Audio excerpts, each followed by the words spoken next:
Okay, do I have to click continue? I must. All right, well, I did.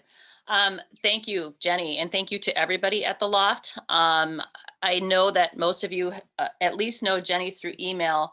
And I just have to let everybody know that she has been one of the very few people keeping this ship afloat the last couple of years. And she's been extraordinarily supportive of this project and the poetry and the fiction projects in particular. She's an invaluable resource, and we're just so lucky to have her at this arts nonprofit. And I want to welcome all of you and congratulate the writers. This has been a really unforgiving, challenging year again. And I'm just so impressed with where we've come, in these 12 months. We have been through so much together. We have lost marriages, we have lost dear pets, and we have forged really tight relationships with one another. And we have beautiful, beautiful books at the end of this year. And I just want to commend you for getting through this year with the grace and the dignity and the hard work that you did.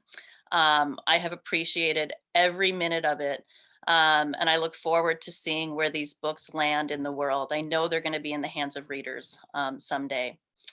Um, I also want to thank all of you for coming, for writers from the past and writers from the present and writers in the future. This is our evening. This is our big event of the year where we like lay it all on the table and let you assess the work that we've done this year.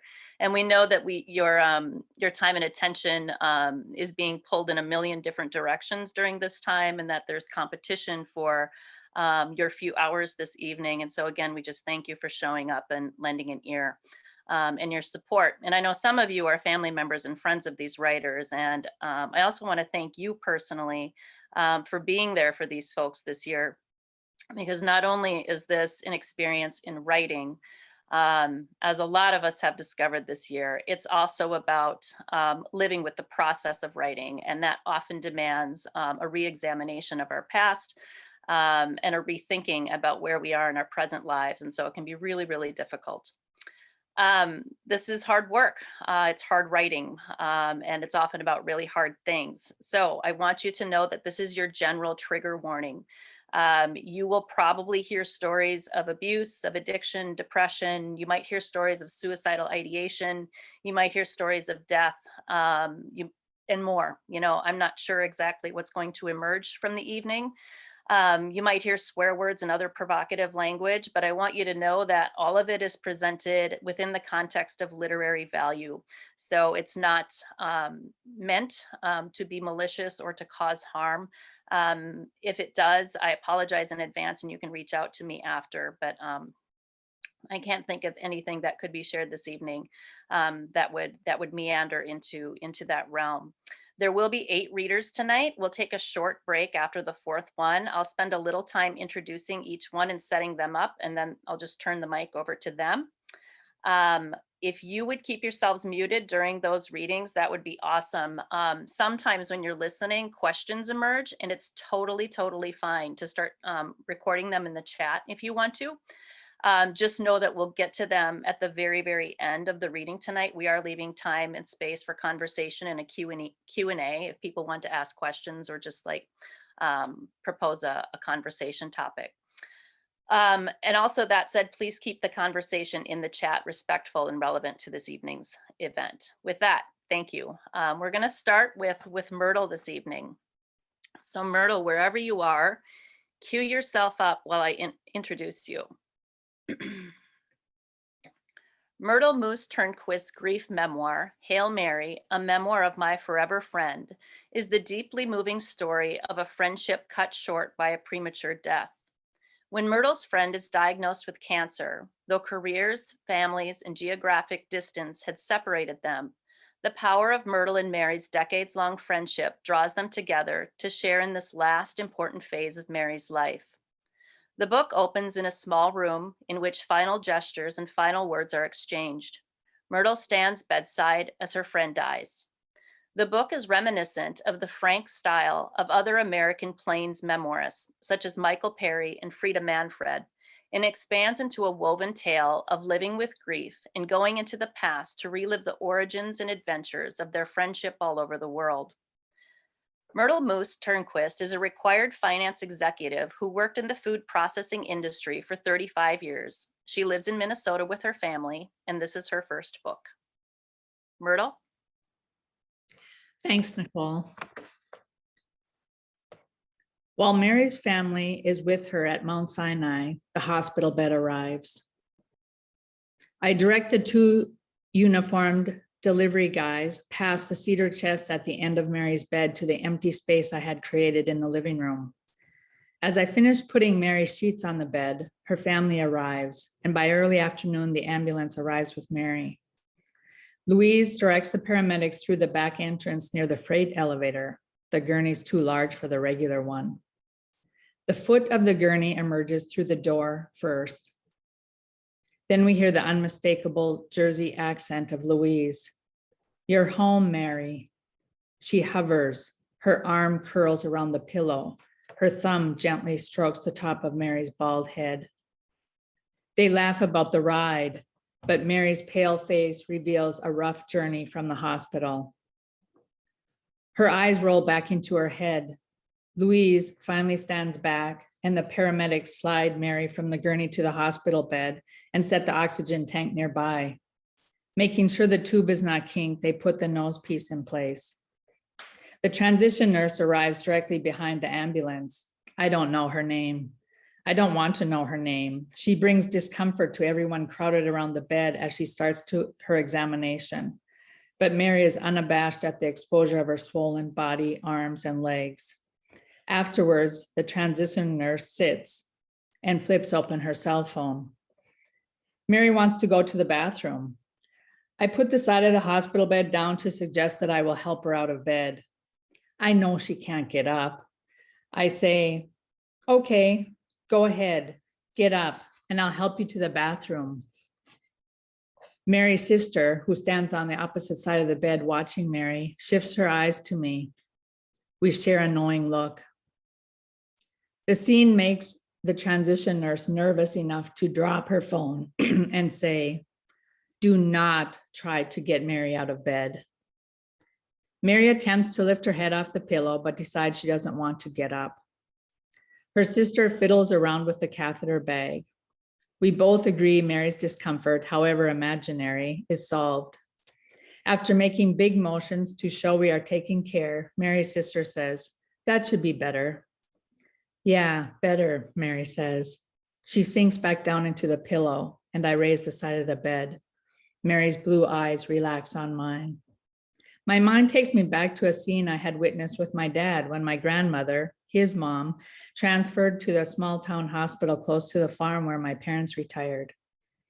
On one of my visits, I heard my grandmother say, "Lloyd, maybe you should sell the house. I don't think I'll be moving back." Even though my dad knew Grandma would not leave the hospital alive, he said, "Well, let's wait. Maybe by springtime, you'll be feeling better." The relief passing my grandmother's face had been immediate. I want to stay strong for Mary, yet at the same time, gently let her go. The transition nurse, whatever her name is, keeps a watchful eye on me. With everyone crammed inside the small studio apartment, there's no escaping what the nurse says into her flip phone. Probably by tomorrow morning. The hospice nurse, Barbara, arrives and what's her name leaves. I take note of Barbara's broad hands housing long flaming red fingernails. Barbara sits off to one side, clasping her broad hands atop her full belly. We look to her for guidance. She often responds to what's going on by shaking her head and saying, I feed Mary some green jello and accidentally drop a glob on her hospital gown. The transition nurse had determined it too difficult to let her wear pajamas. Mary looks at me sideways. When I do it right, I ask, "How was that?"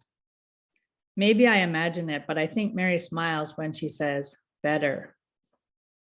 Some of the crowd go down to the Bean and Bean to get coffee for everyone. Mary decides she wants hot chocolate. At this point, she can eat and drink anything she wants. About a half an hour after the drinks are gone, Mary starts spewing. Barbara says it's blood, but I think, it's hot chocolate. Louise is there with a towel to wipe it away. Louise, knowing Mary hasn't made arrangements, tries to determine what she wants done with her ashes. Hey, Mary, where's one place you always wanted to visit? Mary says, the bathroom. Trying to keep myself from crying, I attempt joking around. All I want to do is swim with whale sharks, then I'm done. Mary isn't completely lost. She says, come on, what about hiking the rest of the Appalachian Trail? I'm embarrassed. Mary is bringing up the bucket lists we have made so long ago. I wonder why we hadn't made time. Get a henna tattoo. Walk the Brooklyn Bridge. Mary was so easy to please. My list had been goals many would consider castles in the air. Someone orders pizza delivery to the party room on the top floor of the apartment building. We take turns hanging out with Mary while the rest of us sit together upstairs. Mary is alert and talking for a few hours, but then seems very tired and her eyes go shut.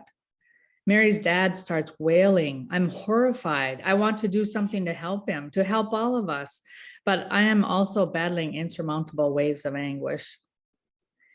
Barbara shakes her head and hums, Then she says, it won't be long now.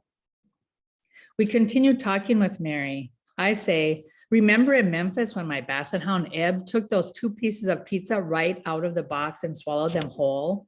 I attempt to laugh. A single tear trickles down the side of Mary's face. I wipe it away and say, it's okay, Mare. Finally, very late at night, all is quiet except the sound of the oxygen tank. Mary's dad asked Barbara, is oxygen really necessary at this point? The noise annoys him, but he drops it when she says, it makes Mary more comfortable. In the morning, the light shining through the windows, Barbara is relieved by another, more shorter hospice nurse, Grace. Mary's breathing is labored and she starts to gurgle. Mary's dad recites what he knows about what is happening to Mary's body. I don't want to know. Louise tries to provide comfort by swabbing a morphine stick around in Mary's mouth. Is she in pain? Holding a rosary in her hands, Gloria is jumping up and down next to the bed. Was she doing some kind of ritual dance? I wonder, with no answers. The oxygen is turned off, but it's not quiet in the room. I hear blurred voices, everyone crying. Gloria continues dancing and chanting something undistinguishable. I stand next to her at the foot of the bed with my hand on Mary's bare, swollen foot.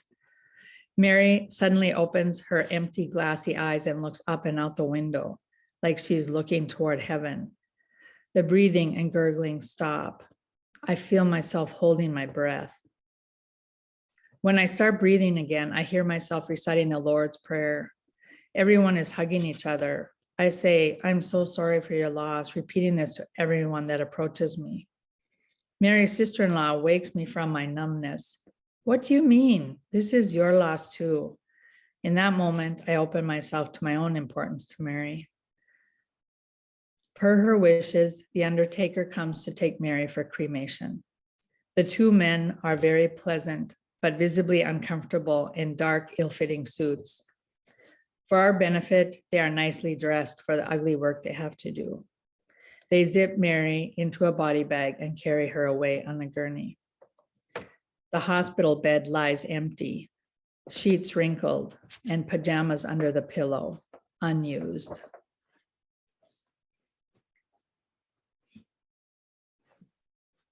Beautiful work, Myrtle. Congratulations, and thank you for that powerful reading. Thank you. Julie Sonic, we're going to cue you up. Julie Sonic's Pushing Perfect is a spiritual memoir of resilience and compassion and faith amidst the challenges of anxiety and depression, inherited trauma, and changing definitions of home and motherhood. The core of the story is the unyielding and never-ending obstacles of being a woman in a world that neither fully supports a choice to be a mother or the choice to be a career person, and that expects women to somehow magically find a place in the middle. Sonic beautifully chronicles her journey in this very real wilderness with lyric narration and poetic examinations in sparkling insights of longing and apprehension.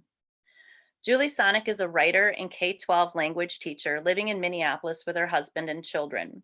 Her work has appeared in Literary Mama, Burning World Literary Journal, and on Mankato's Poetry Walk, and in the anthology Her Path Forward, 21 Stories of Transformation and Inspiration. Julie? Thank you, Nicole, and thanks everyone for being here. Fall of 2000, I moved into my dorm at Luther College with all of the excitement and nervousness of an incoming freshman. This is it, the next stage of life, young adulthood, independence. I chose Luther in part because it's located in Decorah's beautiful bluff country. Driving through southern Minnesota's plains and down into the valley of Iowa's northeastern corner is otherworldly. 2.5 hours from home and 3 hours from my boyfriend, Ryan, the distance for my launch felt right. But by October, my excitement had turned to dread, my nervousness to fear. I found myself in an internal valley, unable to see the richness all around me or the opportunity abounding both on and off campus. I spent Saturdays on campus in the library. For lunch, I'd sit alone or with a few girls from my dorm, or maybe with the one family friend I knew and her boyfriend, a freshman third wheel with 2 juniors. Never feeling very connected, I'd smile when others spoke to me and provide short answers to their questions, all the while feigning fine. Most Friday and Saturday nights, my roommate, who had an older sister on campus and understood where a good time could be found, asked me to go out with her. For the first month or so, she tried to get me to go to the bar. Although you can't legally drink in Iowa until you're 21, you're able to get into the bars at age 19. But I wouldn't turn 19 until December, and I was a hardcore rule follower. I always declined her invitation with something along the lines of, I can't tonight. I have a huge paper due and I need to work on it. I wanted to be carefree and a little wild like the many other girls on my floor, but I couldn't. How did they have any time for fun with all of the reading and studying we were supposed to do? On one particular afternoon, I spent 5 hours in the library, half the time staring at the same chapter of, I can't recall. Mining my memory now, I think it was a textbook for international studies, but I also had to read so many primary texts for my freshman seminar. It might have been one of those. I tried to take notes, writing down anything that looked remotely important. Why couldn't I focus? I kept dozing off, and then I'd get mad at myself for being tired. But I can't take a break. I just need to push through. I picked the quietest place on campus with the fewest distractions. Why is this so hard? I wasn't yet attuned to how my body and mind were connected, how they needed sunlight and music, nature, not brick walls. It didn't dawn on me that being in the library basement with no windows was the perfect trap for my mind. My mental reel was on repeat. Do better, do more, do better, do more. I'd always done well in school. My mom often hinted I was the perfect daughter, the one she never worried about in school. As the middle child of 5, early on in childhood, I carved out my worth in my successes at school and cemented my place in the family as the star student. But I didn't always get a perfect score on my spelling test. The state capitals test in Miss Jensen's 4th grade class, I mixed up the capitals of Vermont and New Hampshire, -2. It didn't matter that my parents were always pleased with my work. Never once did they demand I get good grades or sing the winning solo for the 5th grade talent contest. No, it was me, the perfectionist me, who spoke the loudest in my head. In my mind, my merits made me loved. Of course you did well. "You're so smart," Mom would say. Her affirmations buoyed me. And I loved to make Dad proud, to see him smile at my success. It was my job not to add to their worries. In middle school, I continued to get good grades, but doing well academically wasn't enough for me. I wanted to be popular. I wanted boys to like me. And like all adolescents, I was beginning to search for my own identity apart from my family. I slept over at my friend Kate's house nearly every weekend. Nothing was taboo at her place. Perhaps because I spent so much time with Kate, she was the first to notice how unhappy I'd become. When I wasn't with her, I was on the phone with her, usually dwelling on what someone thought of me or obsessing over whether so-and-so liked me, sometimes exhausting myself to tears. "Julie, do you think you're maybe depressed? Doesn't your dad have depression?" Kate asked. "Is that what this is? Is there something wrong with me? Is this out of my control?" I sat with Kate's questions for a few days, spun them like yarn round my heart. "Mom, can I talk to you?" It was 9 p.m., and only Mom was in the living room. Turning down the volume of the sitcom she was watching, she turned the brown, velvety lazy boy rocker in my direction. "Of course, honey. Is something wrong?" "I've been really sad lately." "Oh, really? Did something happen?" "No." Feeling dampness well in my lower eyelids, I paused. "But I've been crying every day. I think maybe I have some depression, like Dad." "Oh, Julie, but you're so young." "I had no idea. You always seem so happy. You do well in school and you have fun in your after-school activities with your friends." "Yeah, but I'm not happy. I feel so sad all the time. I'm just good at hiding it, I guess." Rising then to give me a hug, Mom said, "It's okay, sweetie. We'll get you into Dad's doctor. It isn't fair for this to happen to you. You shouldn't have to go through what your father does. You know he takes medicine to help him. The doctor can get you some pills and you'll start feeling much better, back to yourself." She'd offered a quick fix, a sugar shot of serotonin. Her response was immediate. I wonder if she'd anticipated at least one of her 5 children would inherit Dad's mental illness. She didn't mention coping skills or therapy. Mental health awareness was not yet a celebrated month of May. My parents knew nothing of intergenerational trauma or how to deal with those unseen hurts. At that time, medication was the only way.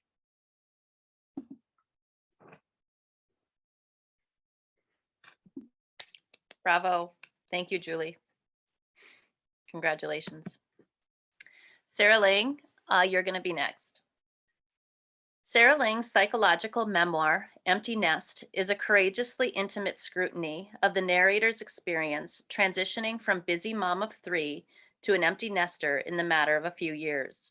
Lang reveals what living in the space left behind when 3 boisterous boys grow up and move on does to a woman's mental, physical, and emotional health, what it does to her relationships, what it does to her sense of purpose.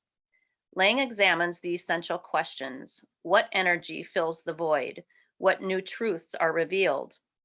In the ways of Vivian Gornick in her memoir, Approaching Eye Level, Lang invites growth, sits in the pain, and allows space and energy for a new identity in the formative years of her maturity.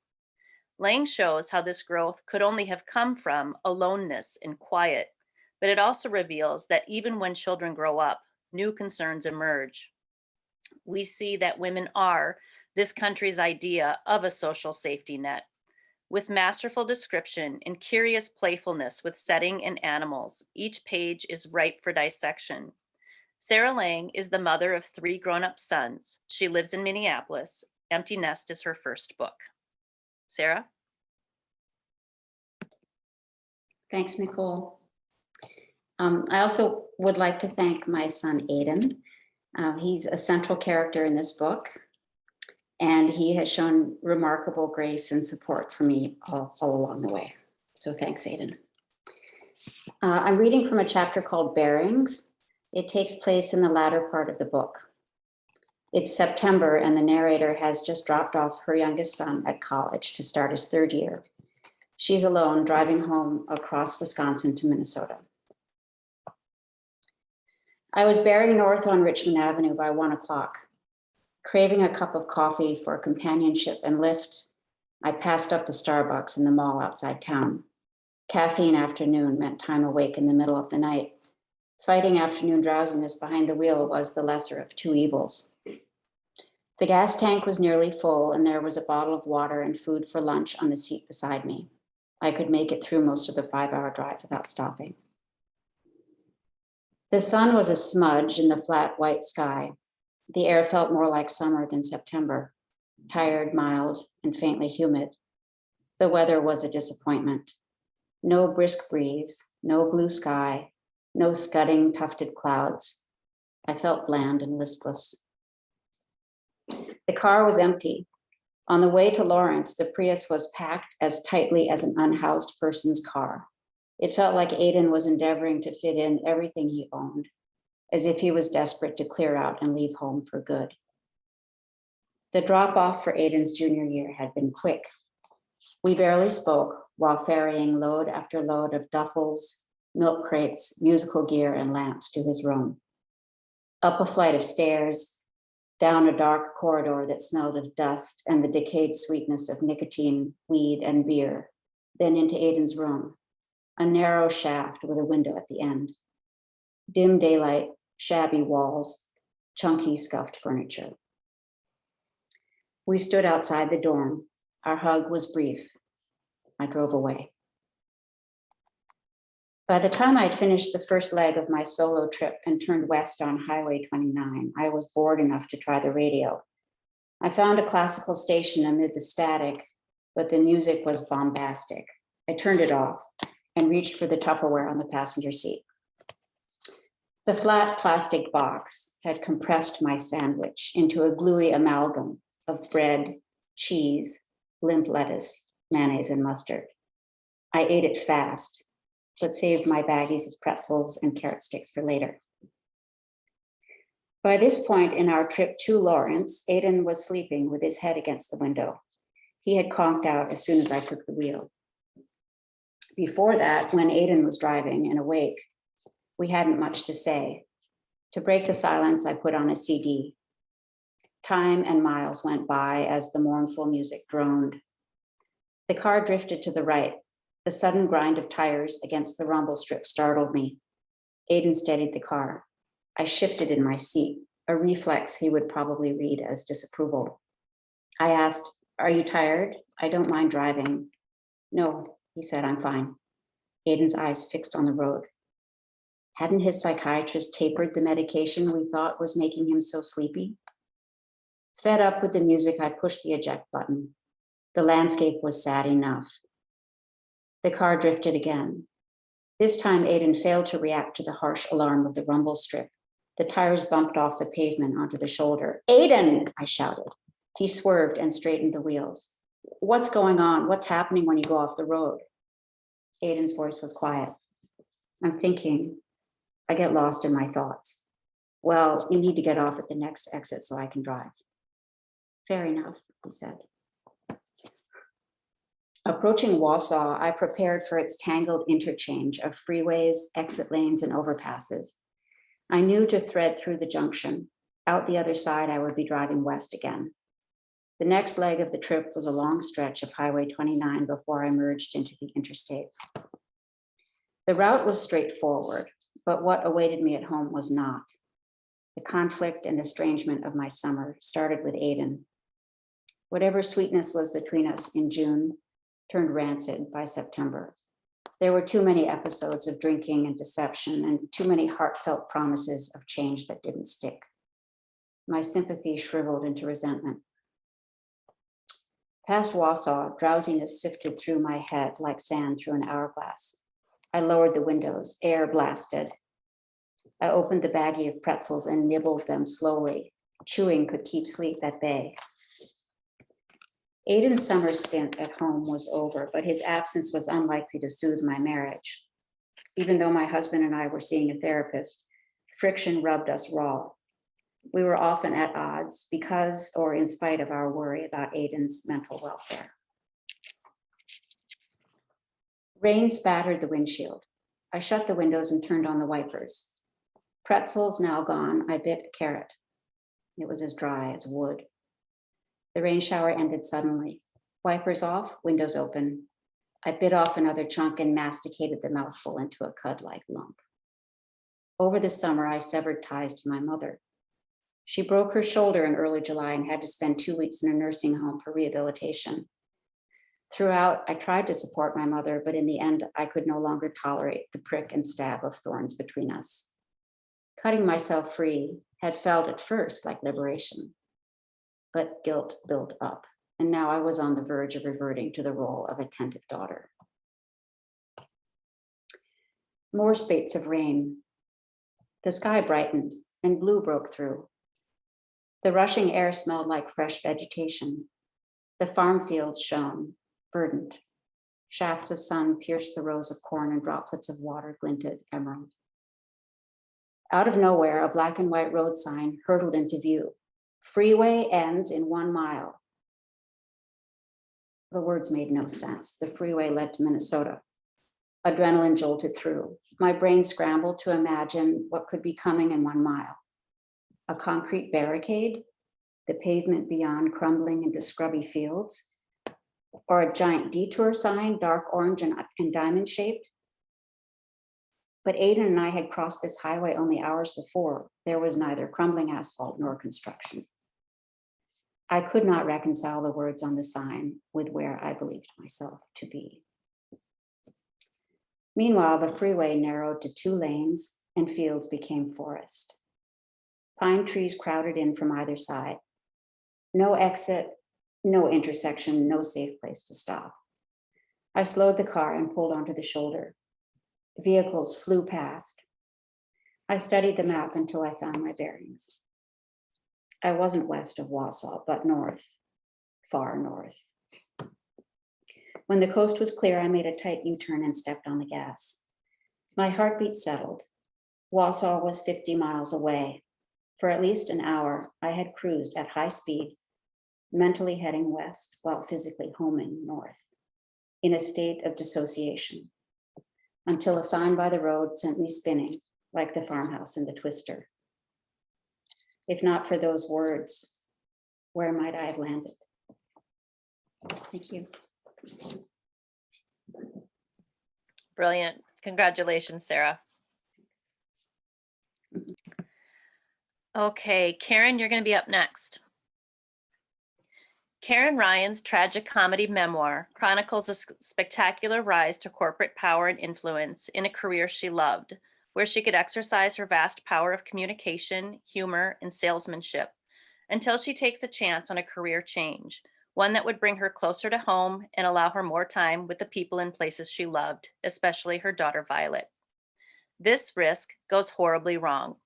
Funky by Karen Ryan is full of groans, tears, laughter, the music of Prince, and especially connection and recognition. This story demonstrates how catastrophic it can be for a woman to take a career risk, that there is no birth for a learning curve, no tolerance for making a mistake, no support for when a woman can't do the work of 5 men, no time to reflect and adjust. There's so few books like this that I struggled to come up with a comparable title. I will just note that this book manifests the research of The Glass Cliff by Michelle Ryan and Alexander Haslam. Funky lays bare how unforgiving this working world is and how women have to fight for ourselves and retain our wits and humor to survive. Karen has spent most of her 30-plus career in global advertising. She is active with Gigi's Playhouse Twin Cities as their program director, fundraiser, and is a founding member of the Twin Cities chapter in honor of her daughter Violet, who was born with Down syndrome. Karen is also a runner who has 28 marathons under her belt. She lives in Chanhassen, Minnesota with her family and is still a Prince fan.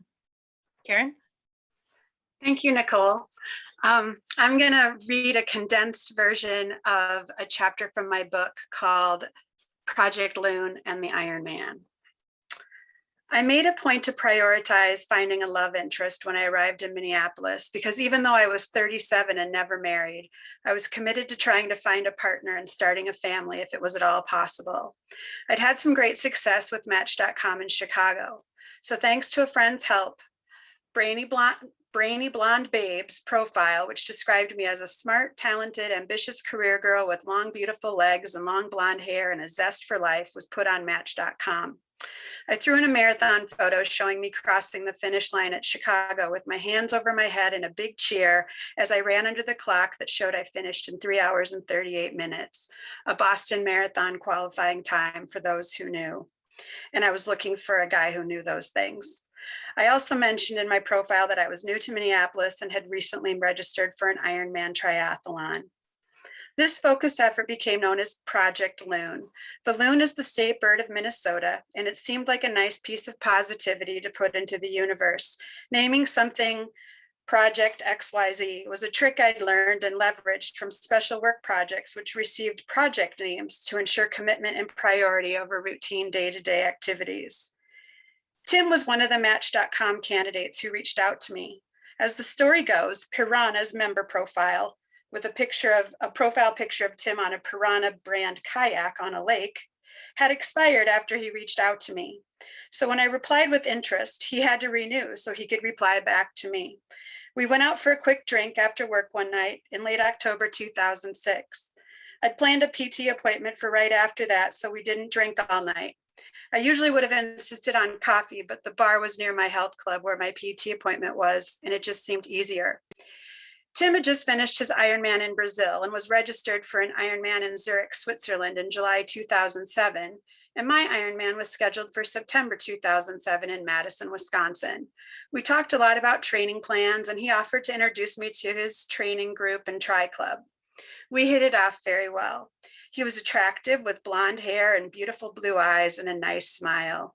He made me smile. He clearly was impressed by my accomplishments professionally and athletically. I liked what a proud uncle he was as he talked about his nieces and nephew, because I was equally as proud of my 2 nieces. I took that all as a wonderful sign that he was a wonderful man.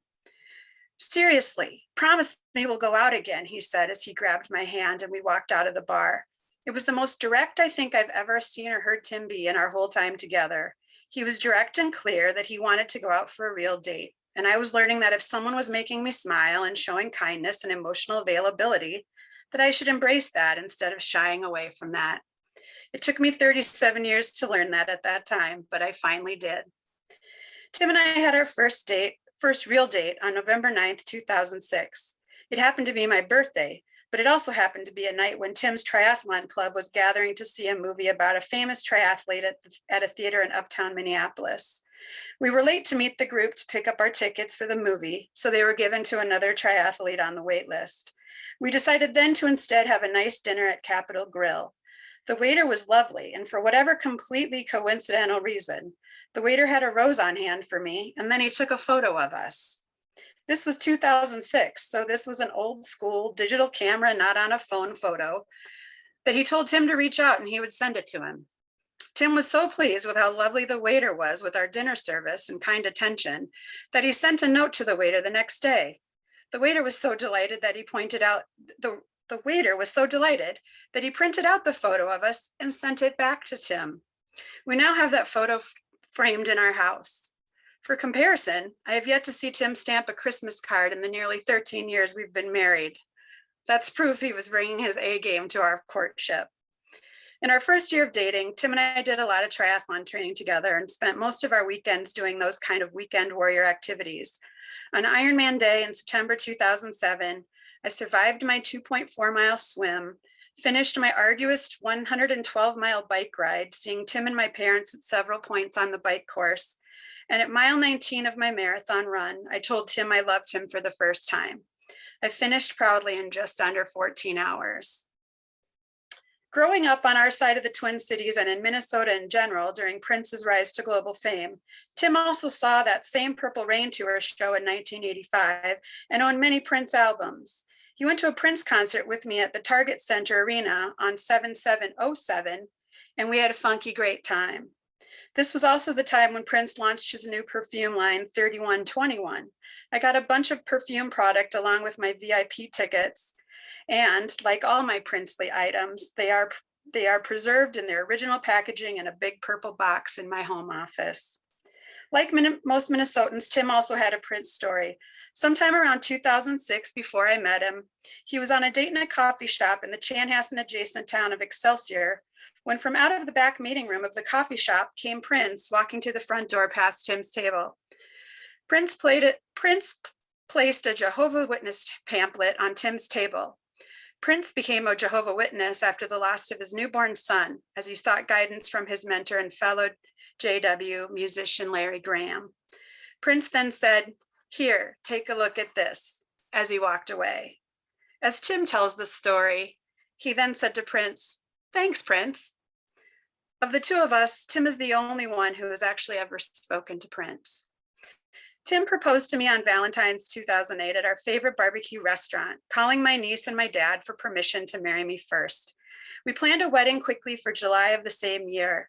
Given this, we decided to officially start trying to get pregnant, even if it meant I was walking down the aisle in July of 2008 with a bun in the oven. At our not so tender ages, who knew how long it might take us to conceive? We called that focused effort Project Violet and made that project a priority. We both shared we loved the name while watching some pop culture show on TV when a picture of Jennifer Garner and Ben Affleck's daughter Violet was shown playing in a New York City park. Tim shared that he loved the name because it was his beloved grandmother's name. He had a very special relationship with his spirited grandma Violet and his devoted and loving grandpa Percy. We hoped for Violet to come into our life as we planned a wedding that was coming very soon. A divorce lawyer by occupation, Tim had never been married. We had no prenuptial agreement. We had our wedding at an apple orchard in Jordan, Minnesota, and served barbecue chicken and pulled pork for dinner, and had horseback riding and outdoor music and dancing after the meal. Open bar, of course. My sister and mom and dad worked through incredible details to help us pull off our day, transforming the old rundown Apple sales house into a fantastic and festive reception hall for dinner. Their contributions in time and talent and organization were amazing. It was the happiest day of my life. My blind Basset Cleo was there for the fun. The wedding program featured a Loon on the back cover. Tim was in charge of the DJ. His song choice for our first dance, Purple Rain. And Project Loon was a great success. Violet arrived just 2 weeks before our 1-year anniversary.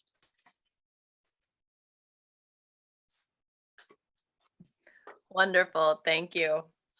Congratulations. The name Violet is close to my heart too, as you know. Okay, we're going to queue up. Oh, wait a second. You know what? We're going to take 3 minutes for a little intermission. So if you need to refresh a cocktail or make a kitchen run. So we will start again at 7. Let's do 7:55.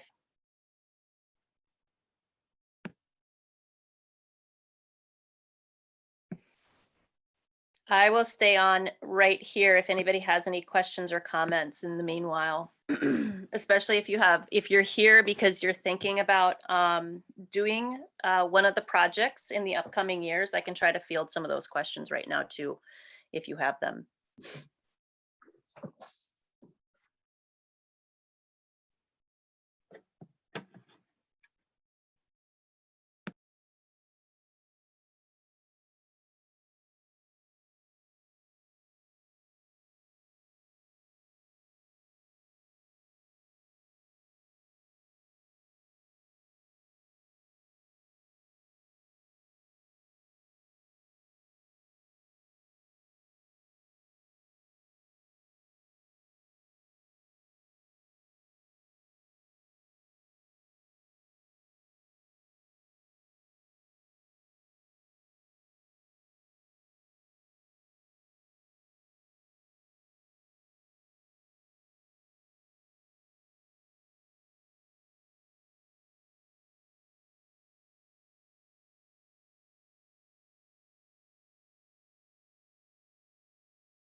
Are you nervous, Sarah?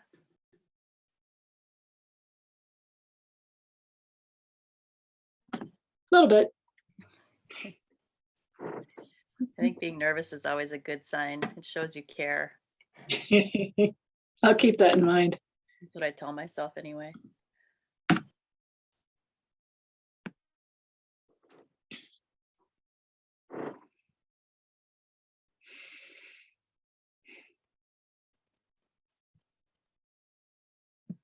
We've got 1 more minute.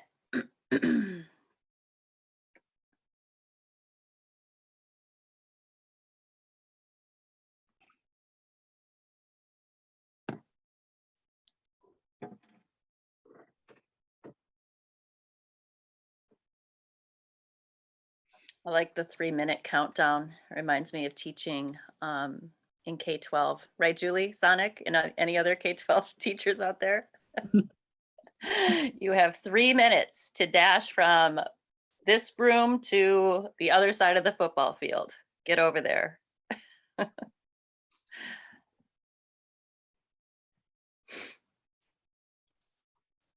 Also, a writing lesson, it's always a great way to add tension, right? When you include a time countdown. Okay, we are back. Sarah is getting cute.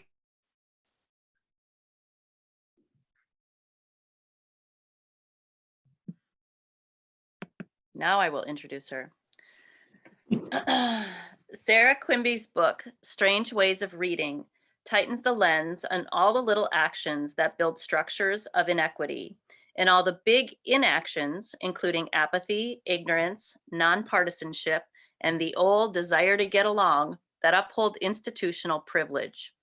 With the sharpest of eyes and a razor's edge, Quimby cuts through the skin of niceties, especially the Minnesota variety, and narrates her autopsy of white privilege in all the ways we manifest it in our careers, especially in our storied institutions, our neighborhoods, and our homes. The voice of this narrator is unrelenting and unforgiving and honest and fearless, a type rarely found in white American literature, and is more resonant of the blistering style of Danilo Kish or Milan Kundera. This is the book we need, one that is rising to the occasion these moments demand. Also, Quimby is hilarious, and through the humor, entices the reader to drop her guard just long enough to let the insight get in. The most wonderful attribute of this narrator is that it's obvious these realities haven't just occurred to her. She claims no ignorance, and in not hiding behind naivete, doesn't let the reader off the hook either. Sarah Quimby is a librarian who lives in Minneapolis with her husband and lots of books. Sarah? Thank you, Nicole. This is the very beginning of this book. In the summer of 2001, almost a year after I moved back to Minneapolis after getting a degree in library science and living in Washington, D.C. for 3 years, I got involved with the performance arts / community building group called Advice People. I'd come back to Minneapolis somewhat reluctantly, but things had turned out fine in the end. I had a nice apartment, a good job at the state legislature, and a steady boyfriend. On the surface, my life was good, but I was looking for a creative outlet. Advice People was actually just me and one other person, a new acquaintance of mine named Amy, who had also recently returned to the city after a long time in Seattle. She'd been in an Advice People group there and was hoping to bring it to the Twin Cities. The idea behind Advice People was that we would set up on the sidewalk somewhere with a couple of lawn chairs and a big sign that said, "Free advice, pay what it's worth," and give out free advice to anybody who asked us a question. We also had a shoebox to put on the sidewalk in front of us in case anyone, excuse me, I'm sorry about my voice.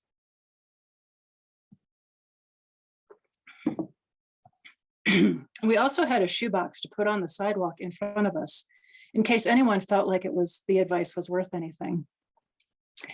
Amy said that Advice People had been very popular in Seattle with 3 different performing groups and even a Saturday night call-in show on community radio.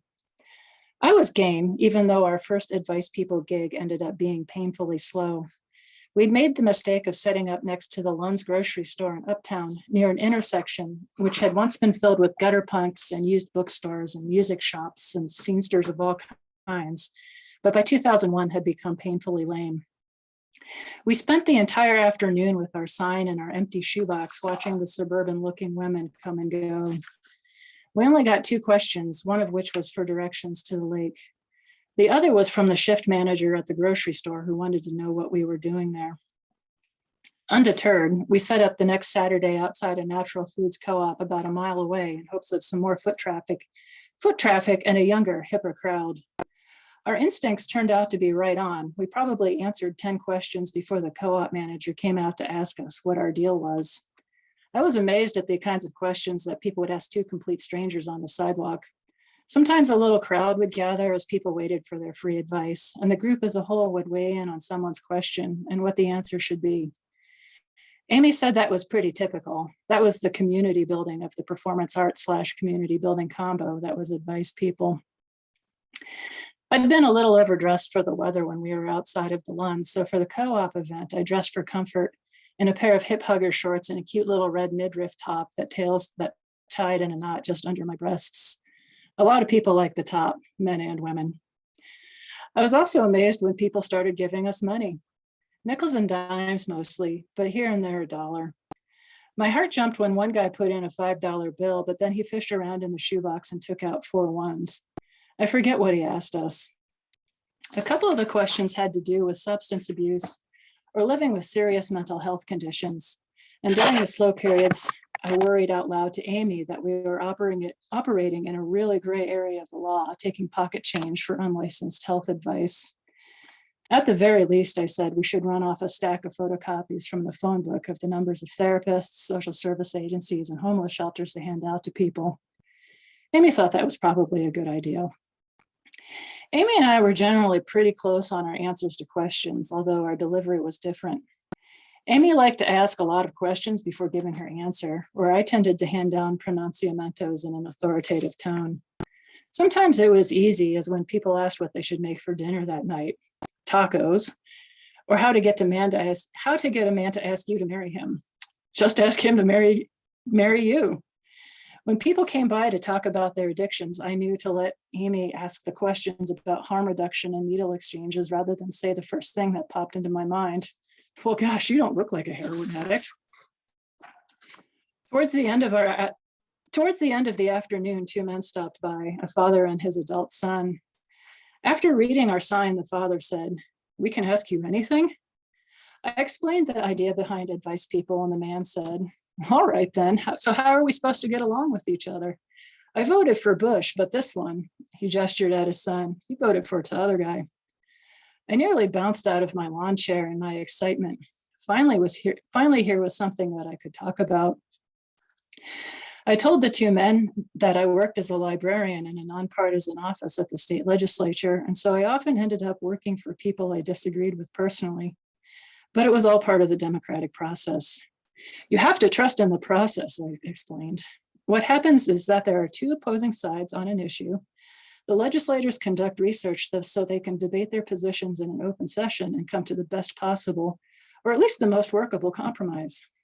What? Even with what's his name, that guy Ventura, said the older man, incredulous. I explained about the separation of powers and said that since I worked for the legislative branch, my interactions with Governor Jesse Ventura were limited to that one time when I walked past the governor's reception room and saw the back of his head. Now, here's the interesting thing about Ventura, I said. Did you know that he has his own librarian on staff and that he's appointed highly qualified people from both sides of the aisle to work in his administration? I kept talking. One of my tasks at the library was to compile a list of Ventura's press mentions so that we could use it as a reference source for when reporters called. And while I hadn't lived in Minnesota when he was elected and probably would not have voted for him if I had, there was no denying that Ventura was indeed very interesting. I didn't tell the men about the time that Ventura fled St. Paul to avoid signing a bill that he had disagreed with. And the menu for the Capitol Cafe that day featured Jesse the Jerk Chicken.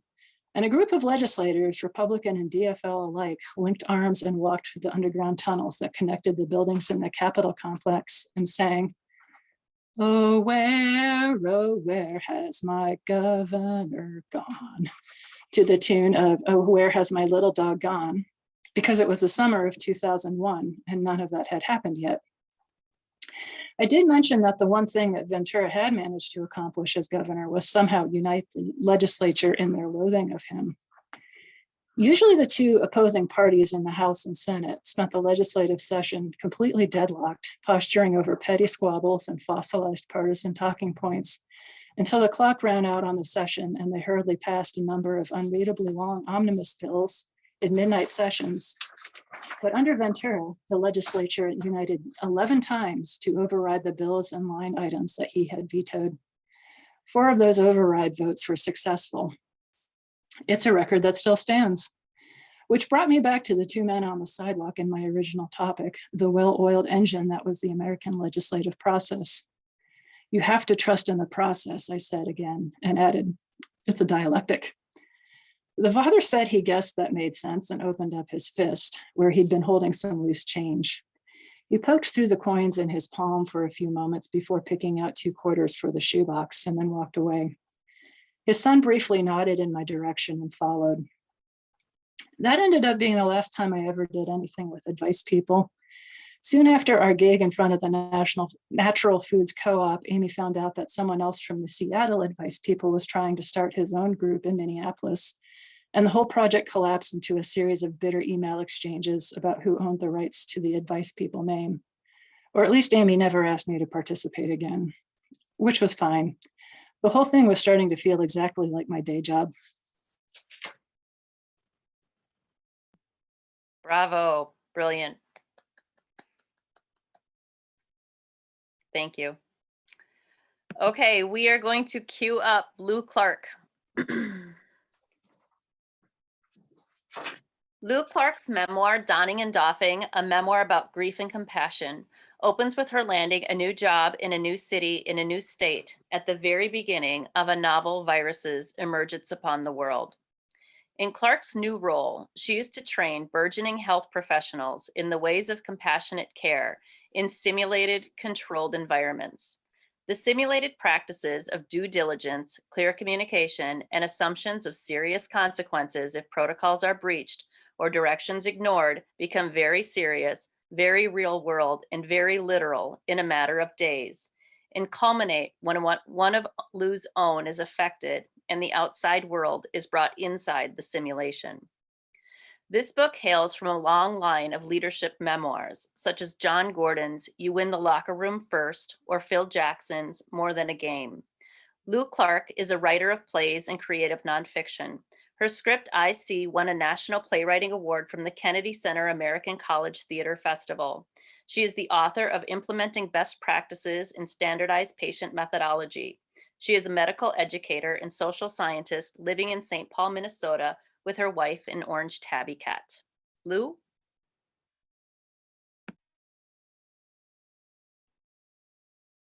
Chapter 1, Unexpected New Beginning. March 10th, 2020, 1,000 confirmed cases of COVID-19 or SARS-CoV-2 in the United States, with 5 more deaths reported today, bringing the total to 31 Americans who have died from the virus. Inhaling. Are you writing? Julie asks softly, letting me know she approves as I look into her warm brown eyes behind purple-rimmed glasses and nod. Exhaling. Yes. Good for you, my wife replies, and then continues to get ready for bed. We're both artists and educators, have been together for nearly 11 years. Though due to our work in higher education, Julie is a theater professor at a community college, and my surprising career in academic medicine and healthcare simulation education, at this point, we lived half of our relationship in separate cities. We came to Minneapolis a few days ago during spring break from teaching in Arizona to look for housing due to a job I accepted in late February at the University of Minnesota. This coincides with Julie's planned departure from her job that she is soon to announce, and we are both thrilled to finally be moving together for a new start. No more commuter marriage. After a sporadic 4 years of flying back and forth across the country and often maintaining 2 separate residences, this is a very happy and exciting time for us. Honey, have you heard there's a toilet paper shortage? Julie asked, coming out of the hotel bathroom. Seriously? Toilet paper? Between a campus visit to meet my new team, M Simulation, and house hunting with Julie, I hadn't been paying attention to the news. People are afraid they're going to have to quarantine for weeks, so they're buying up all the toilet paper, Julie added. Very American of us, worrying about covering our own asses first. I joked, though the idea of a toilet paper shortage is not a totally irrational fear. After all, I brought way too much underwear on this trip, just in case. Personal hygiene concerns aside, I began to feel a growing sense of dread. Just a few hours before, despite the lure of the hotel shuttle bus that would take us round trip to the Mall of America, we opt out. While a tourist destination, did I really need to go and buy a version of the same button-down shirt in yet another color tonight? We decided it was sensible to avoid large crowds with a new deadly airborne virus making the rounds. Our trepidation grew from seeing Harvard and now UCLA had announced moving to all online classes after spring break. This is Tuesday night, and neither of us have heard from our institutions yet as to what Monday would entail for our classes and work life. In this moment, I'm just grateful that we're living together in Arizona right now after spending the last several years apart. Now I'm thinking about my older friend Karen in LA and the fact that I promised to fly out there from Phoenix to be with her for her cataract surgery, which is 10 days away. Next, about our close friends, Linda and Chris, who are supposed to be getting married in Tucson on March 27th. Our friends, Linda and Chris, middle-aged women like us, have many older relatives and parents who live out of state that they want to have at their wedding. I begin to wonder about them all making the trip to Arizona. Then I think about Karen again in LA and my mom in Massachusetts, both in their late 70s, and about older people generally. The news said this virus may be worse for the elderly. Age seems to be a factor in this. And as a person with a lifelong age-defying Peter Pan complex, I don't like to think of myself as middle-aged, and I don't even like to write it down. But facts are facts, and I really hate thinking of my mom and Karen as elderly because neither one of them acts their age. This is a scary situation, truly. It's 8:08 p.m. and I have a few minutes of writing left to reach my daily goal of a minimum of 15 minutes a day. I've done this every day since January 1st, 2020, and want to stay on track. As much as I enjoy my work teaching and directing programs for healthcare education and training, in addition, I work hard not to lose my writer and artist self. Tonight, as I continue to journal to meet my goal, the next words that come to the page are seriously crazy time. Seems especially chaotic and unstable to be moving. Truly hope everything goes okay with my job. That would be so weird if this got messed up because of this thing. I'm 9 weeks away from starting it with a signed offer letter. What is even weirder is the idea of getting here and not being able to physically go to work. My thoughts turn to Julie, who is now hesitant to resign from her job until things are certain for our move to Minnesota. As a professor, she'll finish out the semester and can resign later this spring, but that's not how she wants to do it after being in her job for 18 years. She's conscientious and wants to give her colleagues more notice. 8:14 p.m. and I've got 1 more minute of writing to go to meet my goal for the night and to stay on track for the year. Then I'll try to sleep for 5.5 hours before the alarm goes off, waking us for our early morning flight to Phoenix. March 11th, 2020. It's 7 a.m. Central Time and we're en route from Minneapolis to Phoenix, likely have about 90 minutes to go. We should land around 6:30 Arizona time. It's been an okay flight so far. And by okay, I mean I have not had to grip the seat due to turbulence. I was actually sleeping, which is very hard for me to do on airplanes until some light turbulence woke me up just now. I'm startled by it and look below past Julie, who remains sound asleep. Just some low clouds and intermittent city lights far below, nighttime workers going home, people just waking up, others drinking their coffee, some early birds getting in their cars and going to work. It's okay. We are okay. I reassure myself. The light bumps are uncomfortable for me, but do not alarm me because I know that some turbulence over the Rocky Mountains is fairly typical. This is just one of the things I've learned by making many trips over them in one direction or another for years. But flying is still one of my least favorite things to do that I've done a lot ever since moving west to Seattle years ago, away from my family in New England.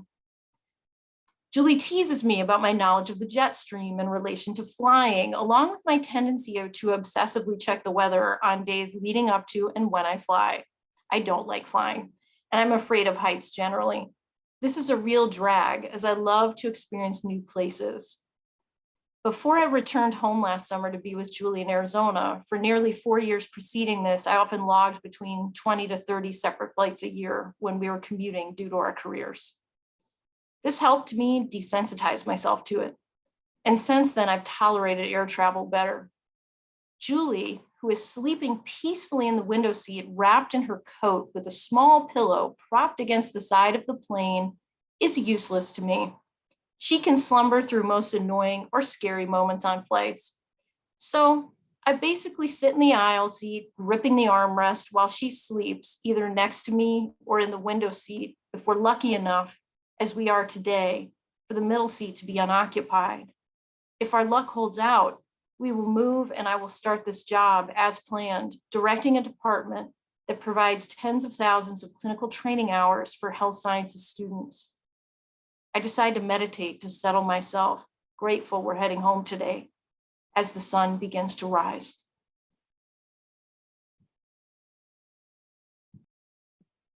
Thank you, Lou. Fabulous. We are going to queue up Julie. Julie Holston's 88 Keys to the Closet is a memoir of a daughter captivated by her mother's charm and elegance and wrestling to come to terms with her mother's sorrow and mental illness. In this tender and steadfast book, Holston harmonizes the story of her own coming of age as a professionally successful and openly gay woman and the story of a complicated relationship with her dying mother and her backstory, growing up in a household where a father dies suddenly, where a mother's musical and performance talents are suppressed, and where grief and mental illness are as much a fixture of the setting as the piano. Amazingly, this is a book that loves all of its characters and handles each of them with sensitivity and grace, similar to Megan O'Rourke's The Long Goodbye. Holston's characters are so fully realized that the reader barely registers when the narrative point of view shifts, a remarkable and hard-won feat in this genre.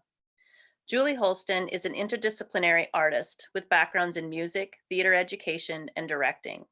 A native of Arizona, she now lives in the Twin Cities with her wife. She dedicates this, her first book, to her mother, who always encouraged her to do everything she wanted to do and be everything she wanted to be. Julie? Thanks. Prelude. I awoke to the scent of arpege and the gentle touch of my mother's lips on my forehead. I was hoping I would wake up for her nightly bed check. Sometimes I slept through it, and I relished those 2 a.m. encounters affirming my place at the center of my mother's world.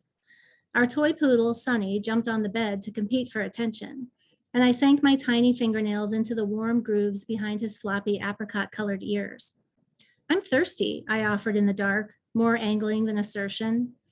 You are, said my mother, feigning surprise. Well, I'll bet Sunny would like a drink too. She rubbed his head. Come on. She turned toward the door, her short red hair glinting in the light from the hallway. Sunny assumed the command was for him and scampered off the bed to follow. I padded into the living room in my bare feet and nightgown, rounding the corner past the brown spinet into the dining room.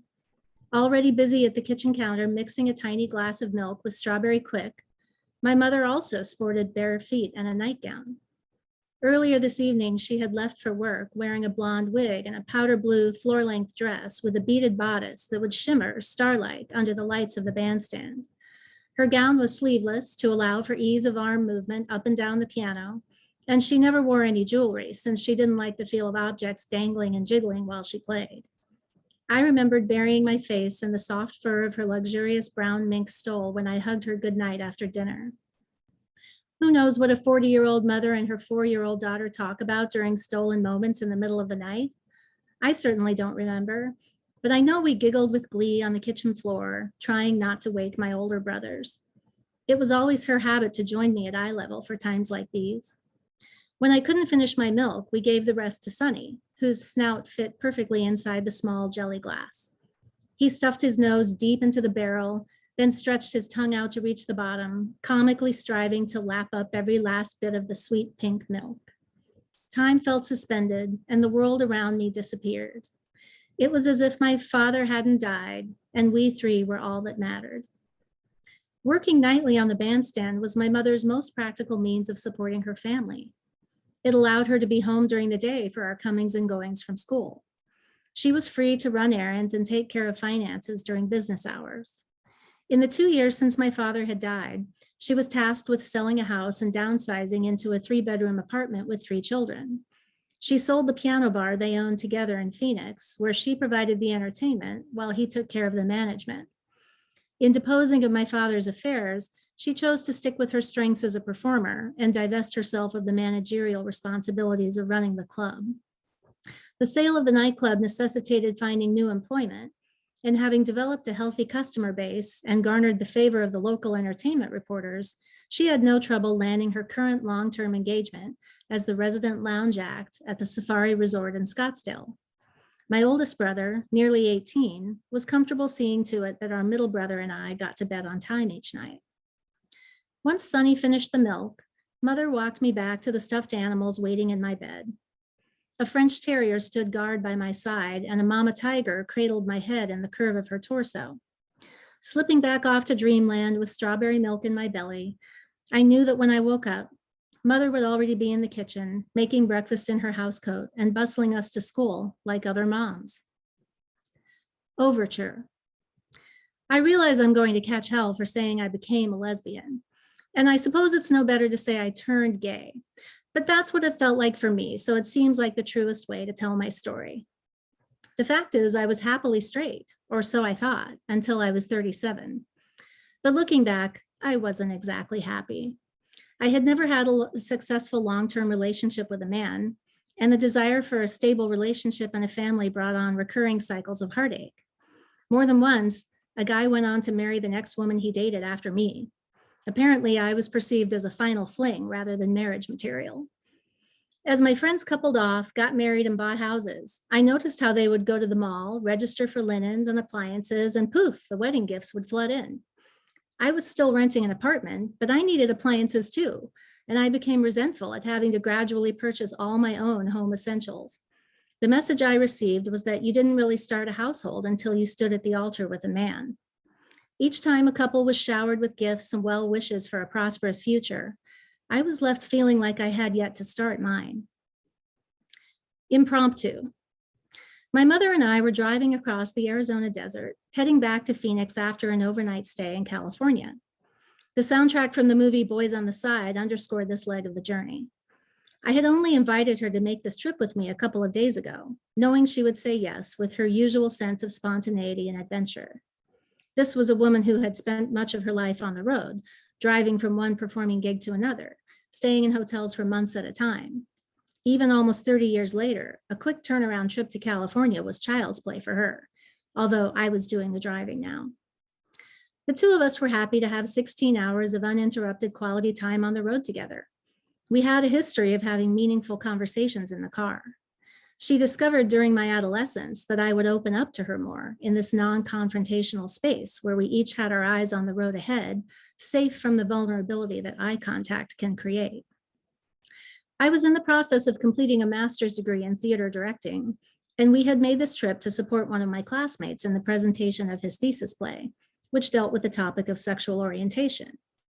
Earlier this morning, we had dissected our reactions to the play, discovering, not surprisingly, that we had similar thoughts and feelings. We both considered ourselves allies of the LGBTQ community and advocates for gay rights. We both had gay and lesbian friends whom we valued and supported. I had always been grateful that my mother, being of the silent generation, held such progressive views regarding sexual orientation. We had reached the home stretch of the drive when my mother suddenly said, "I'm worried about you. I've never seen you this depressed for quite so long." Her observation jolted me out of the trance Melissa Etheridge had lulled me into after our lunch stop in Blythe. "What makes you think I'm depressed?" I retorted. She gave it some thought and after a while replied, "You just seem less passionate. Ever since the breakup, you don't seem to have regained your usual enthusiasm about life." Until about 6 months ago, I had been in a relationship with a man I thought I would marry. This relationship had all the ingredients I thought would lead to a happy future: a strong friendship, shared interests, mutual attraction, and the bonus of well-liked in-laws on both sides. I had spent the past 2 years believing I had finally started my adult life, a life that would set me on a path with my peers and thus legitimize my presence in the world. It felt like I finally fit in. But one day, without warning, he abruptly broke up with me, with no real explanation other than I just wasn't right for him anymore. I showed up on my mother's doorstep, an emotional wreck. Through my tears, she had said to me, "You'll handle this. I know you will." To which I screamed, "What if I don't want to handle it? What's so important about handling it? What does that even mean?" She took a moment to gain eye contact with me and said very seriously, "People don't want to see it." I knew that she spoke from experience. In other words, I may feel incapable of leaving my mother's guest room for the next few days, but the prospect of my imagined future dissipating into the void was of no interest to anyone else. Eventually, people would expect me to emerge and function the way they were used to me functioning. They would need me to handle it. I thought I was doing that. A few months had gone by and I was no longer wallowing. In fact, I believed I was on the mend. "What do you mean?" I continued to protest. "I finished my thesis. I wanted to go on this trip. I'm working on another show, and I'm getting excited about graduation." "Oh, I know, you're functional," she acknowledged. "You're participating in life again. You just don't seem happy." Tears sprang to my eyes, a telltale sign that my mother had struck a chord. Almost on cue, the Indigo Girls rang through the stereo with the power of two, mocking my status as the jilted lover. "Well, I may not be happy," I conceded, "but I'm trying to move on and focus on things I love doing." "I can see that," she said softly. "You've handled it admirably. I'm just sorry to see you still so sad." We drove the rest of the way to Phoenix in relative silence, my mother's observations ruminating in my mind. Handling it had obviously been for the benefit of other people, but where had it gotten me? Was there something weighing on me that went beyond the pain of this relationship, this breakup? I hadn't told my mother that my ex-boyfriend had said he was uncomfortable with me having so many gay friends, and I had a feeling even then that the relationship wasn't going to last. I knew in my bones that I would always be associated with the gay community, and if that meant losing a relationship, so be it. What I didn't know was that before long, I would be at the same crossroads with my mother, testing the ability of both of us to handle it. Thank you. Wonderful. Thank you, Julie. And the finale, Nancy, we're going to get you queued up. Nancy Herbst's Beyond the Field of Right and Wrong is the story of living in gray spaces where you can both be protective and afraid of a family member, where your house is both a place of sanctuary and terror, where the neighbor who needs understanding and a helping hand can also be the one to threaten your safety, stalk you, threaten to kidnap you. This is a time and place where the children are taught to be nice, understanding, charitable, and kind to everyone, and the story of the consequences of toxic generosity. In Herbst's capable hands, the reader discovers what decades of living in fight, flight, shrink, and be quiet mode does to a girl's spirit. This is the story of resilience of intuition and inner voice, the two things that can save you when nothing else can. This is the story of imagination, the thing that, if preserved, can lead one to a future with hope and agency. Herbst is a master of dramatic pacing and tension, reminiscent of Rick Bragg in All Over But the Shoutin'. You will feel these scenes in your bones. Nancy Herbst grew up in the foothills of the Appalachian Mountains, where her life was shaped by mysticism, folklore, and family trauma. She has worked as a corporate counselor, healer, and spiritual guide. Nancy? Thank you. Thank you, Nicole. This submission will appear probably in somewhere about middle of the first act of the book. It's entitled Honey. I walk into the living room to find Ed lying on the couch, silent tears streaming down his cheeks, a soothing ball of silly putty rolling around in his hand. We're alone in the room with only the sound of a record on the portable record player Ed carries with him from room to room. Seeing him, a wave of compassion overtakes me. Eddie holds such a profound capacity for emotional vulnerability. His emotions are so deep and raw and true. I can't stay mad at him, even as the pain in my right shoulder reminds me there is another side to him. And honey, I'll miss you, and I'm doing good. And I'd love to be with you, if only I could. The song by Bobby Goldsboro was Honey, a hit in 1968, the previous year, and one of Eddie's favorites. He listens to it over and over. The lyrics tell of a young man reminiscing about the lost love after a brief and happy marriage. He sings of his love and his longing for her. My heart immediately tugs, not for Honey and her life cut short, but for my brother, this physically robust 18-year-old man, 6 years older than me, born with severe brain damage, leaving him with the cognitive ability of a 4-year-old and little to no control of his impulses or anger, but whose heart carries a deep and complex recognition of love and loss. This is the paradox I lived with then, that this same open-hearted brother, just a few days earlier in the same week, had screamed at me just before attacking, "God damn you, Nancy K., I'm gonna kill you." That fateful afternoon, I had already been seated at the gold wingback chair nearest the TV watching Dark Shadows when Eddie entered the living room. I could tell by the way he stomped in he was angry. I'd heard him earlier in the kitchen with Mom demanding cigarettes and another Coke with fierce intensity. Why hadn't I just gone outside or upstairs to my room when I sensed he was about to blow? My desire to watch Dark Shadows clouded my intuition that afternoon. I pushed back the urge to berate myself and pretended not to notice as he sat forcefully on the sofa, sitting up, not lying down, a bad sign. No silly putty in his hand, even worse. I flinched as the shouting began. "God damn you, Nancy K. Mom, you bitch, give me another KFK. "You have to wait another half hour. You just finished one," Mom calmly called from the kitchen. Just give him the cigarette, I thought. Can't you tell he's about to explode? Mom should be rushing in here, lighted cigarette in hand, or better yet, have the entire carton of Cools and yell, "Catch," throwing them at him so I can escape to the stairs. Maybe she doesn't know I'm in here with him. I knew what was about to happen. I didn't dare utter a word, attempting to make myself small and quiet, a rabbit in the wild. I chided myself for not choosing to sit on the love seat, a position in the room that would have allowed me a fighting chance of escape. Not looking at Ed, but no longer watching TV either, needing my peripheral vision to monitor him, my body began to take over. Nothing else mattered in this moment, only the inevitable clash that was about to unfold. "God damn you, Nancy K," he screamed. "I'm gonna kill you. I'm gonna kill you right now." When Eddie lunged for me, I switched from vigilance to survival, heart pounding, breath shallow and rapid, my body working to protect itself as flight was no longer an option. I threw myself onto the gold shag carpeting, tried to roll into a ball to protect my face and head so my back took the brunt of his fists.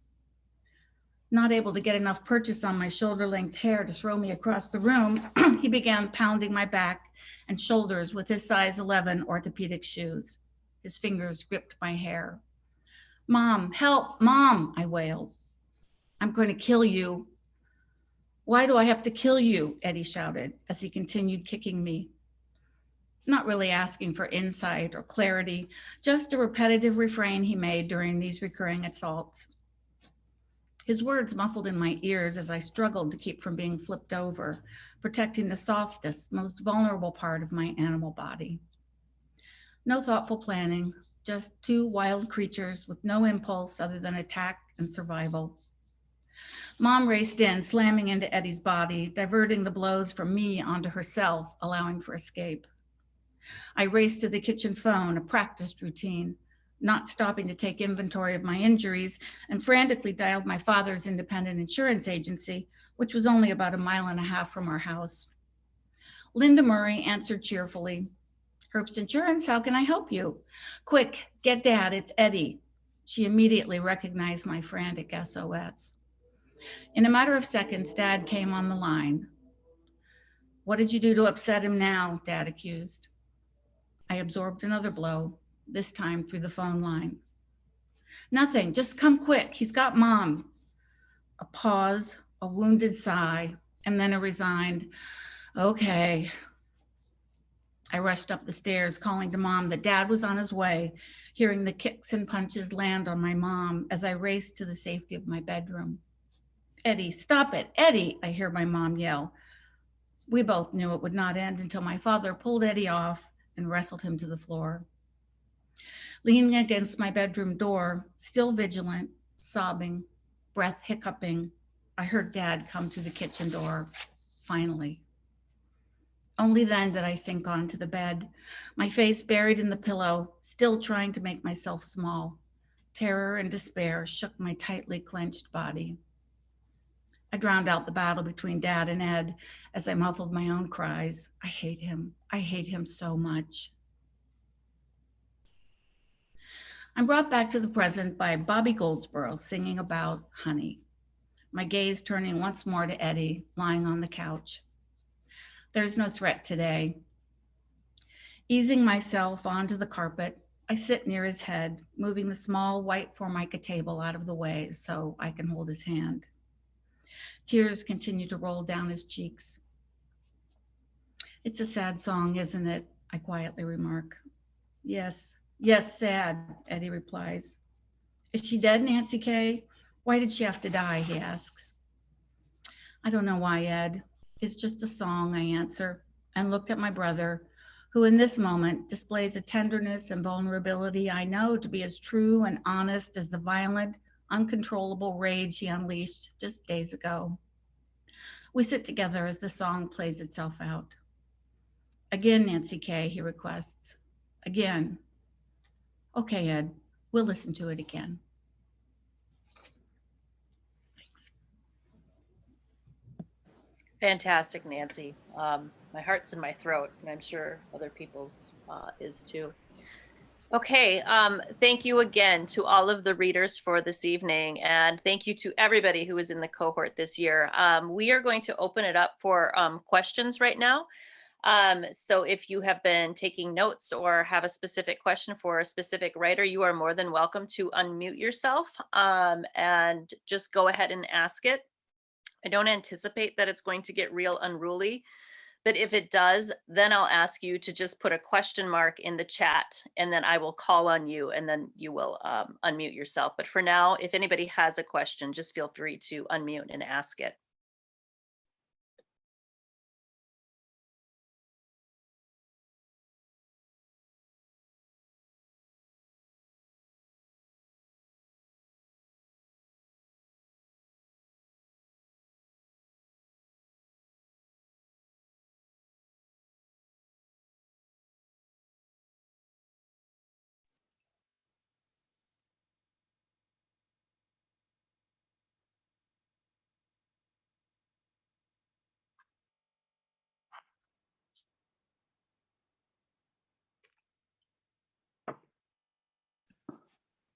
I have a question.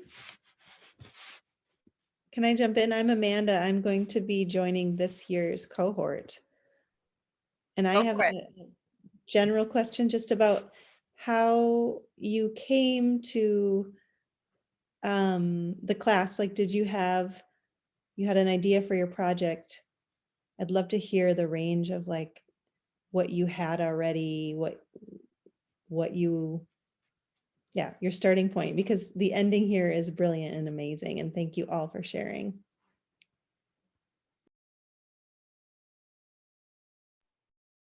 I'll go because I'm not shy. So I'm going to share.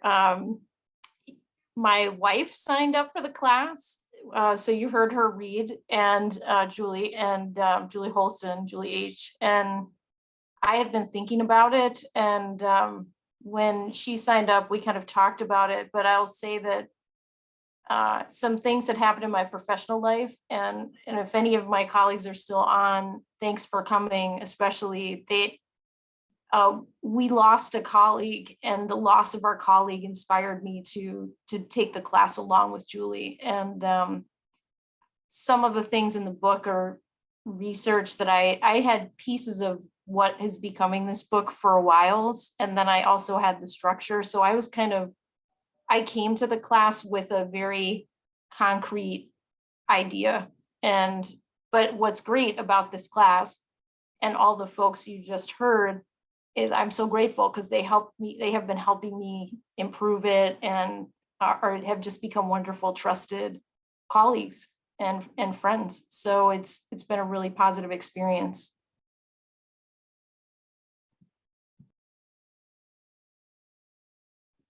And I think kind of on the other end of the spectrum, there were those of us in the class, me included, who had ideas, of what we wanted to write. We'd been writing for a while.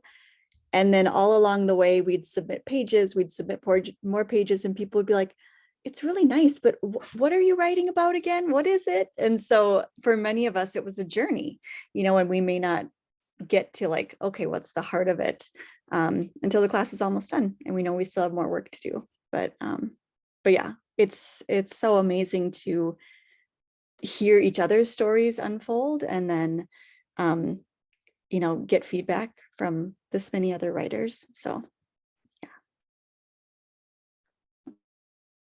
Yeah, I would just add there's a process to it. And as both the others have said, and you may think it's one thing and there's just something you need to write about, but it really may not be about that. That may be like, there's things underneath that. So I would just advise you'll go through this journey through the year and give yourself grace that there's some healing that happens as you write, and as you kind of like really ask yourself, okay, what was behind that, and what was behind that, and what was behind that, you start to kind of find it. But you don't have to have the answer right away. And as Julie said, a lot of us, it's just kind of a contracting and kind of sculpting process that really kind of comes together and culminates at now. So give yourself grace, I would just say, for next year, and know that it's a process.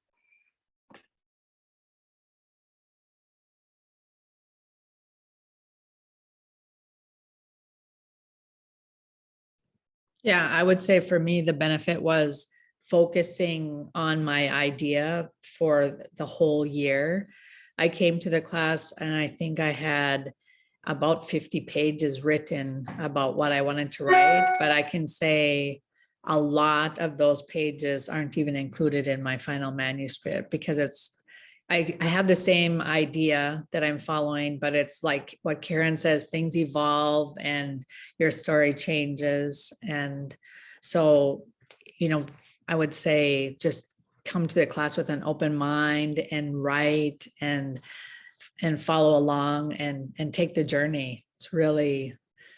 Was really more than any other class that I took at the Loft, as far as how I feel that I progressed during the year.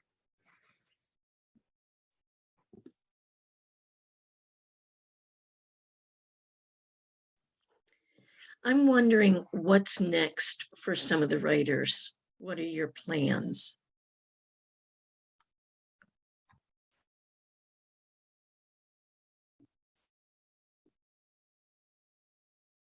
I'll jump in first, but everyone else jump in after. I actually have to submit my final draft tonight. I'm the first in the class who submits. So Nicole, you're going to get it. I want to tweak it just a little bit more, but you'll have it before you wake up in the morning. So we all are submitting our final complete manuscript to Nicole for a developmental edit. So from that point, we're all the same. We're all working towards that goal sometime in the next 2 months, one per week. And then Nicole will take, as she's told us, the process is to take a couple, take the time she needs to read it and give us that good, thoughtful developmental edit. And then from there, we will all probably go off on different directions. Some of us may tweak more. Some of us may go look and try to figure out how to publish. A lot of the guest speakers we had this year told us that it took them 5 or 6 years to get their book really like worked through after they had their first complete draft.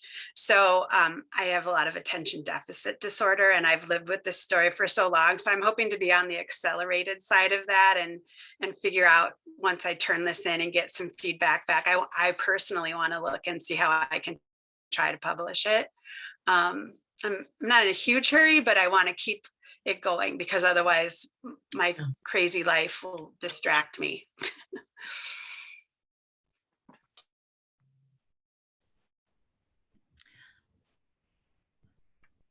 I would just add, I'm on Karen, a couple others are on the fast track. I'm going to one of the last people to turn it in early March. And I think, I think we're all just pretty motivated at this point to finish a draft. And Nicole's been great about, especially for people who are thinking about this class or are going to be taking it.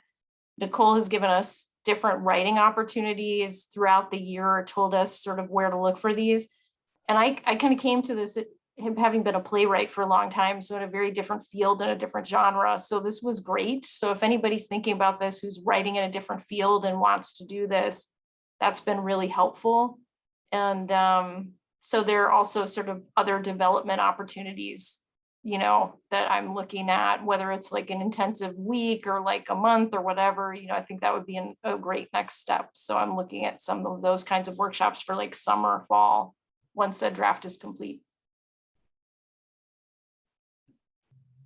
Yeah, and many of us have talked about staying in touch with the others in this cohort, because we all, like Lou said, we're motivated to keep going, and knowing that it may take some more revisions. And these people in our cohort have been like living and going through our stories with us. So I think that we've all helped each other a ton. So I think staying connected, revising, getting, new kind of alpha readers. And then, hopefully looking for open doors. I'll say also that the process of writing this has sparked other ideas about things to write about, and some of what I've written a lot of stuff that I thought might be part of this story that I'm now realizing doesn't really belong in this story, but it might become a different story, or maybe it's an essay or something that's going to just stand alone. And so I'm sort of keeping those off to the side and keeping track of those, because it's definitely, the process of writing has generated a lot of other topics that I might be interested in writing about.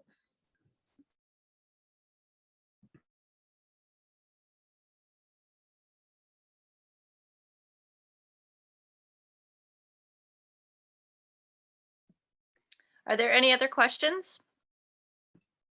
There's a question in the chat, Nicole. Let's see, where was it? There's a question, how do you pick what to read for tonight? Like, how do we choose what we read tonight? I think it was a different process for each of us, but I think most of us were just looking for something that felt like it would be complete within the time limit we had, something that sort of had a beginning, middle, and end. I don't know, for me, that was part of the process. So I'll let other people.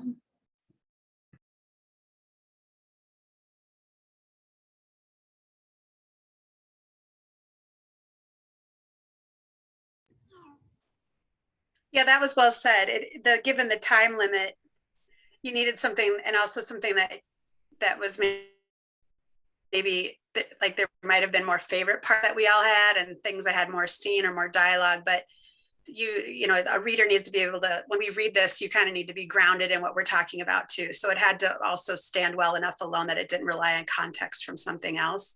So that also kind of influences what you choose to read. That was actually why I chose the very beginning of the book, Karen, just like, because I knew, I'm like, hopefully if people are lost from that, then boy, I don't know what I've been doing for a year. So, and also I'll just be totally transparent. I don't know if it's, I'm not sure if they're still here, but I knew I would have people who are in the book, and I was here and I was like, well, I don't want to read anything that would like make them uncomfortable. So I sort of picked something that was an introduction and neutral. So.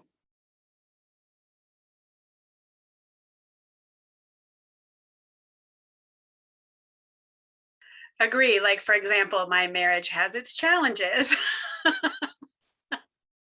But I tell you the beginning, and I love my husband and I'm grateful for all he did, but that's a great example just to build on what Lou said. So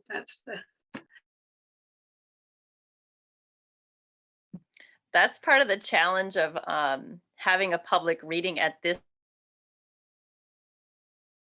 struggling to make sure that my descriptions of your books were accurate, but also wouldn't like accidentally make things uncomfortable for you in your real lives.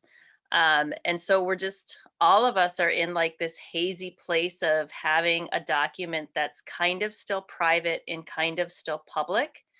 And so I don't, it's complicated, right?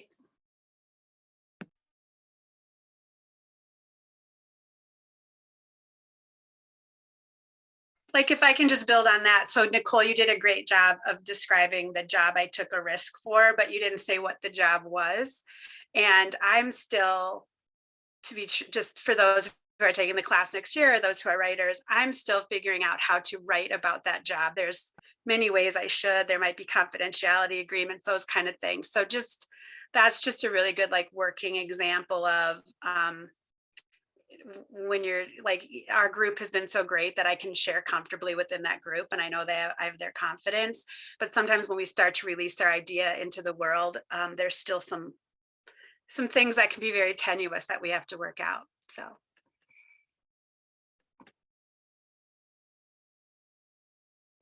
The woman who inspired my cautionary tale is in the chat right now. Yes, Brittany, that's my I learned my lesson. Any other questions or comments or conversations that we want to host? We have like 10 minutes left.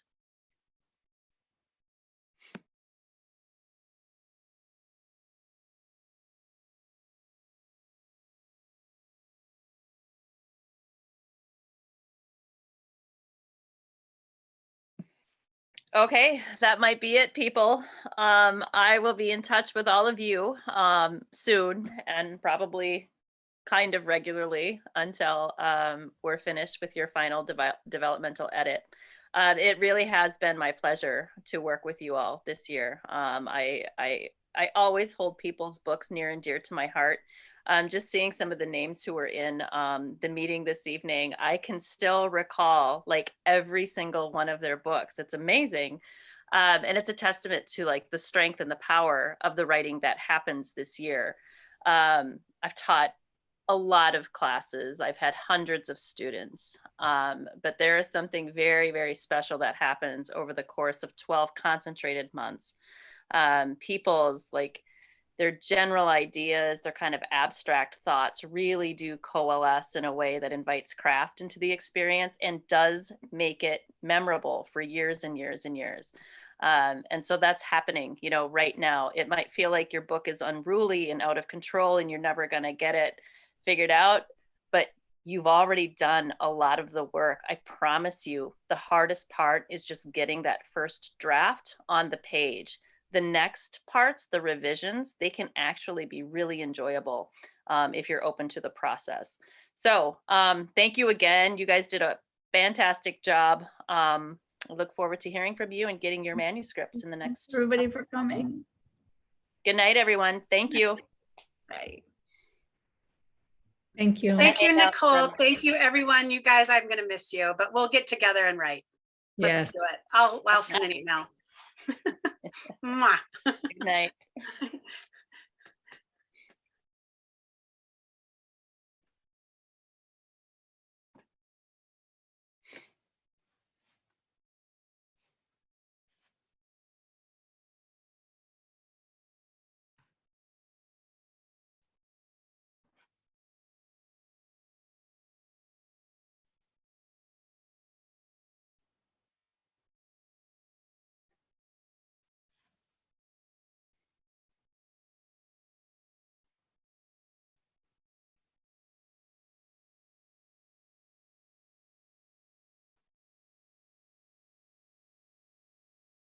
How's your cat, Julie? Oh, he's so much better. Good. We were very glad we took him into the vet last week. They gave him some stuff and he's all fixed up. It was obvious he wasn't feeling well. So he's back to his old self. It's great. Good, good. Thanks. We didn't need to lose one more pet this year. Oh, I know. Yeah, and he's only 2. So Oh, that would've yeah. been- yeah. No, we got him all fixed up. Nice work. And he came on the Zoom tonight. I don't know if you saw him. I didn't see that. Yeah, he popped in. He was during someone's reading. So thank you. Looks like some of my people are still here. Oh, okay. I was just gonna stay on until just making sure that nobody had any final questions or anything. Oh, okay. But I think I'm the last person in the class. So okay, cool. yeah. And Laura and Katie, thank you. I'm gonna duck out then. Okay. Okay, Have a bye. great week.